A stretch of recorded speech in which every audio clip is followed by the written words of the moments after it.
Для начала берешь, скидываешь крышку вариатора и осматриваешь ее. Вот такой вот грязи, как здесь, например, не должно быть. Можно сразу оценить состояние ремня. Здесь он натянут, если он соприкасается, примерно вот так вот, но здесь он соприкасается, потому что уже раздвинулись щеки, то тогда он уже растянут, и в идеале его нужно заменить. Конечно, можешь и так ездить, но это уже твое дело. Можно оценить состояние ремня по тому, есть ли здесь трещины. Как видно, ремень уже в таком состоянии, то есть, ну, как бы в идеале его нужно уже менять, потому что вот здесь он отслаиваться начал, здесь видны трещины, но он еще, в принципе, походит. То есть, я-то его заменю, но, к сожалению, сюда ремень стоит 4000 именно на мою тайваньскую мину, потому что просто так такой ремень не заказать, только с eBay. Вот. И он стоит 4000, поэтому, к сожалению, мне придется подождать с его заказом, но это все будет. Вот она, моя крышка вариатора. В идеале здесь должна быть прокладка из паранита.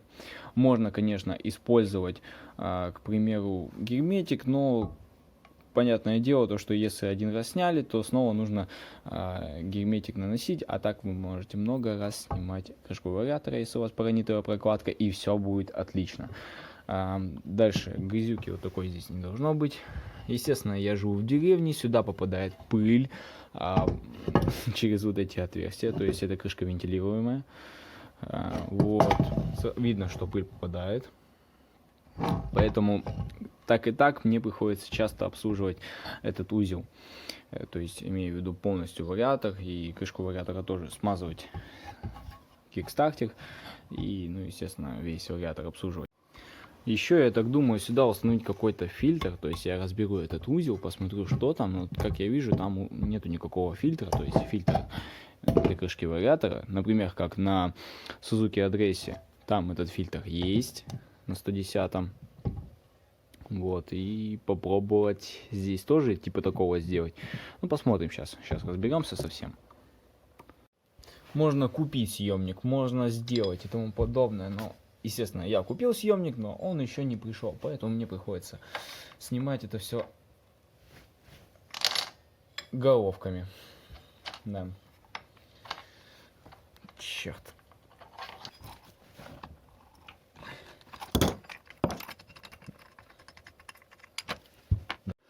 Так, оцениваем состояние ответной щеки. Проверили выработку. Видно то, что она... Точнее, ее нет. Может быть, она есть, да, он просвечивается, минимальная выработка, но это, в принципе, нормально. То есть, рабочая поверхность в порядке у нас. Все, ответная щека, ее нужно, точнее, просто отмыть. Вот и все. Естественно, сразу же оценили состояние вариатора. Видно, что он немного покоцан, но это ничего страшного. Так, ролики уберем. Проверяем. Так. Рабочая поверхность в порядке. Дальше смотрим дорожки. Видно, что они без всяких ступенек, заусенцев и тому подобное. То есть они в порядке, все. Осталось это все только отмыть. Еще нужно проверить стенки и направляющие слой дров, то есть на износ. Видно, что износ минимальный. Вот, то есть вот они стенки. Вот здесь все в порядке, то есть груза правильно установлены, ничего там не выбивает, не выгрызает и тому подобное. Также слайдера, точнее направляющие слайдеров, видно то, что выработки нету, или она минимальная и тому подобное. То есть все в порядке. Вот, все, вариатор у нас в порядке. Вот втулка, да, вставили такие, проверили люфт. Он должен присутствовать, но, естественно, минимально, она не должна вот так вот болтаться. Все, вот чувствуется, да, маленький зазор. Все отлично, он есть, это отлично, вот так и должно быть. Так, дальше смотрим паук. Паук зачастую у нас не изнашивается, только если шлицы слижет максимум. Вот эти края стоит мне сгладить, они немного острые, как по мне. Зачем сглаживать? Ну, чтобы не съедало ролики. Вот, видно то, что он уже подсъеден. Вот, его в идеале нужно менять. Но, к сожалению, я еще не заказал новые. Это я сделаю.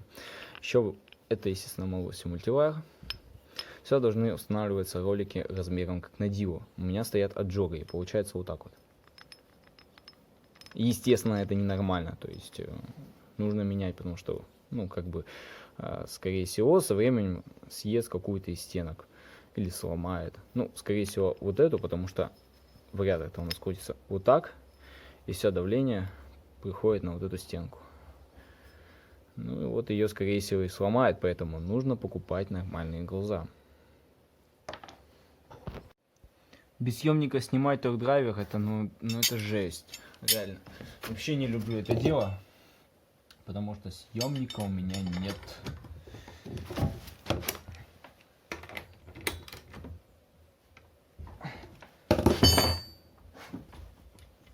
Легко так снялось, потому что я часто обслуживаю этот узел. Вот. И, в принципе, очень сильно здесь не нужно затягивать. Как китайцы еще и на локтайт садят, что вообще потом не разберешь. Так, сразу смотрим. Ага, видно, что сальник течет. Немного, но течет. В идеале его нужно заменить. Ну, люфт. Здесь его, кстати, нету. Потому что двигатель относительно новый. Вот. Ну, вот он как бы и есть, но там вообще немного. У меня на джоге раньше был, ну, вот так вот прям. Вот. Но это уже менять надо, конечно. Дальше здесь сальник. Ну, здесь сальник у нас стоит Картека. Если я не ошибаюсь. Да, Картека. Вот. Ну, здесь тоже все это почистить надо. Потому что все очень грязное. А это все, это от ремня, естественно, пыль и тому подобное. И когда это все попадает на тот же ремень, на шкивы, на вариатор, это все действует как абразив. То есть то же самое, как наждачкой пройтись по вариатору. Вот, примерно такой эффект. Ну, конечно, слабее, но я думаю, пример понятен. Дальше колокол смотрим. Естественно, лучше его промерить штангенциркулем и посмотреть по мануалу, какой у него должен быть износ. Минимальный и максимальный. Ну, так как это у нас стоит 6, рейсинг, продукшн, там все дела, то я не знаю, какие у него там минимальные и максимальные значения на износ. Поэтому просто вот так вот пальцем провел. Вот. Ноготь сильно не цепляется, поэтому износ минимальный. Вот, все. Дальше берем шкивы. Естественно, мы будем их разбирать, смотрим колодки, смотрим то, что вот эта часть у нас работает не полностью. То есть колодка у нас не полностью прилегает.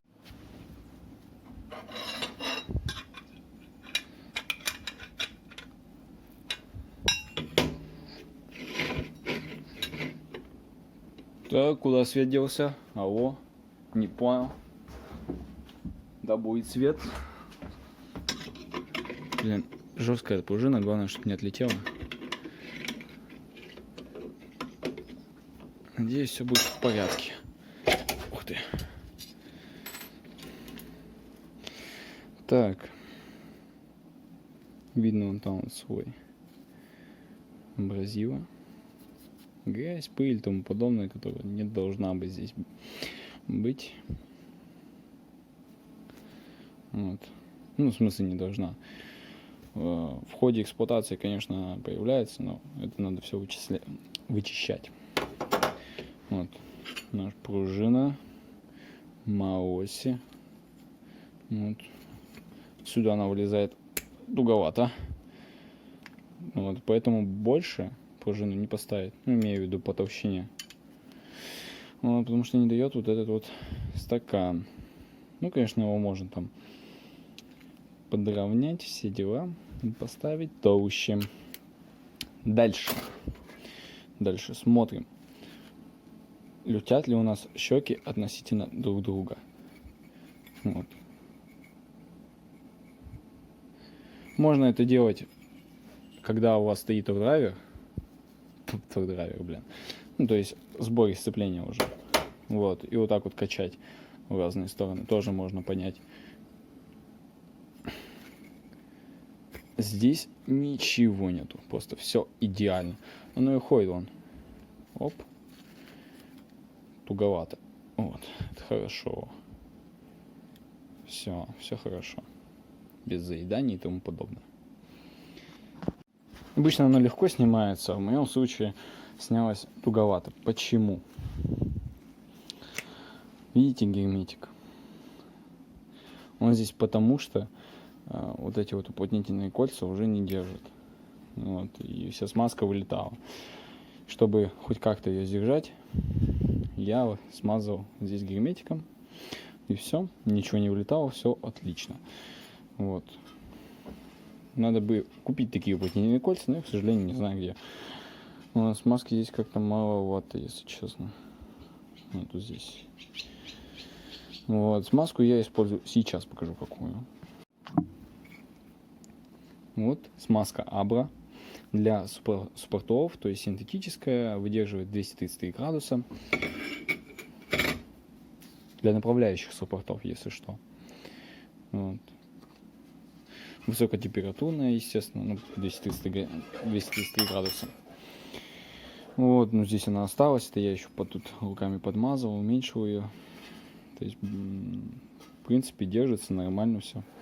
Жалко, вот через уплотнительные кольца немного вылетает, и вот через вот эти вот, здесь вот сальник, здесь там тоже сальник. То есть шкив G-Seal идет без сальников и без уплотнительных колец.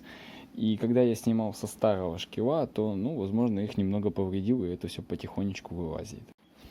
Все, теперь берем, удаляем старую смазку, удаляем герметик, и все по новой. Кстати, на сайте Revolta сказано, что здесь вроде 2 дорожки, то есть направляющих.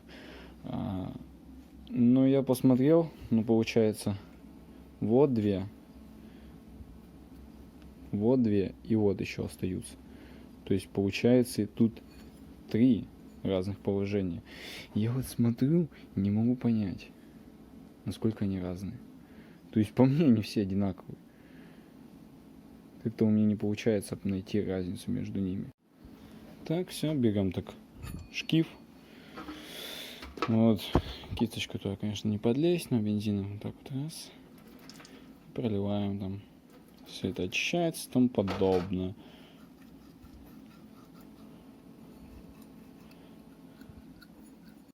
Так, установили шкив, крутанули. Слышно, да, шелест? Он не такой сильный, в принципе, это еще походит. Но нужно уже задуматься о замене подшипников. Причем обеих. Так шумит.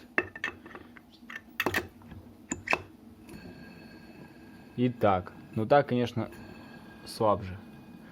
Значит, изношен вот этот подшипник. А этот почти не шумит.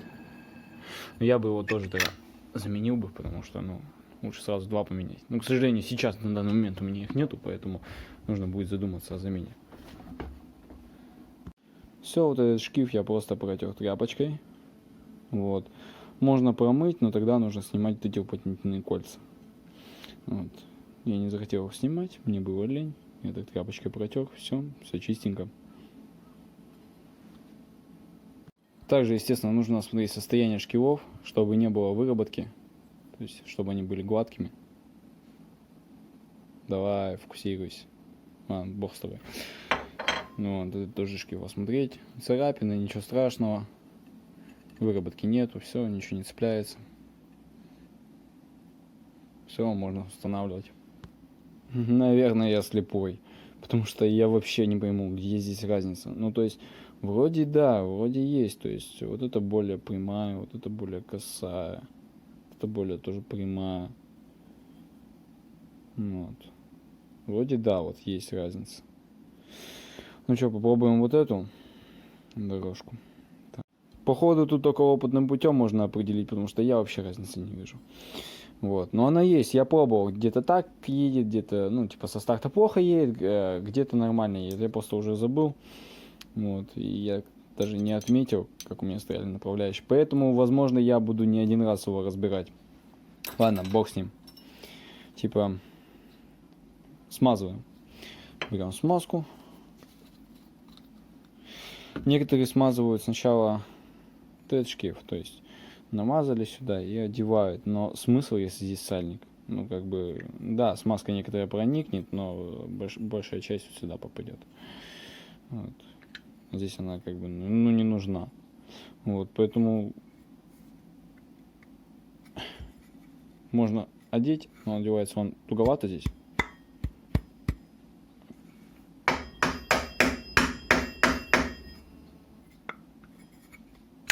О, одел.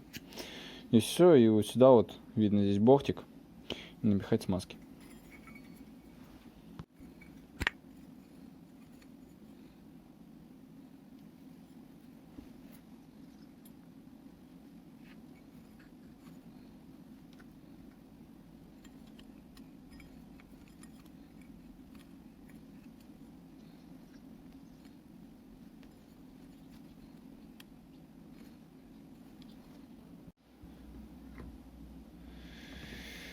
Так, установили направляющие, набили туда смазки.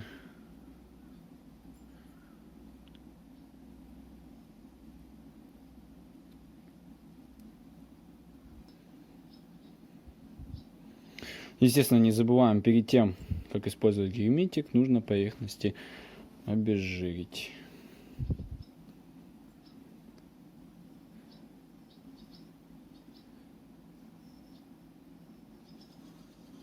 Пружину тоже быстренько почистили от всего ненужного. Не обязательно полностью разбирать сцепление, чтобы его почистить. Опа, выпало. Можно просто снять пружинки и все. И чистить. Чистить вот этими ручками. Потом мелкую наждачку взял. И колодочки вот так вот пошоркал. Также и колокол. Наждачку взял и прошелся.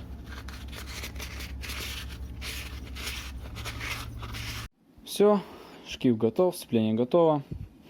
Это можно устанавливать. Колокол тоже готов. Кстати, не забудьте замерить высоту ваших колодок. Это можно посмотреть, ну, минимальную высоту в интернете, либо в мануале. Также, естественно, пружины и все, ну, сцепления и ток-драйвера. Все можно посмотреть в интернете, как это измеряется и насколько. То есть минимальное значение. Также это все есть в мануале, вообще прям подробно написано.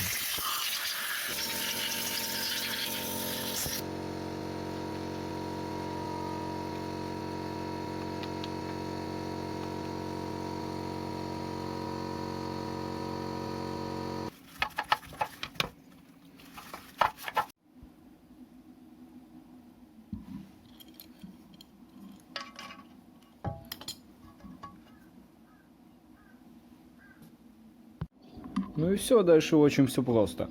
Сделал недофильтр, смазал кикстартер, чтобы это все ходило легко. Почистил, естественно, вариаторное пространство. Все, осталось только все собрать. Ну, то есть, мы все проверили, то есть, все на износ. Кстати, еще не забудем на износ проверить ремень. Короче, одной рукой неудобно, вы поняли. Меряем ширину и смотрим в интернете, какая должна быть. Все чистенькое. Осталось только установить.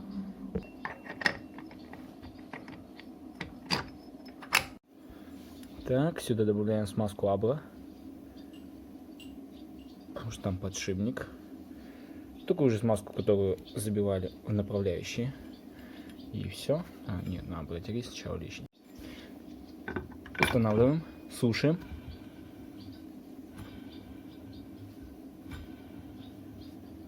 Отлично. Самому даже приятно, как это все выглядит. Все чистенько и аккуратно. Осталось только поставить и поехать. Все, собрали, обслужили и проверили.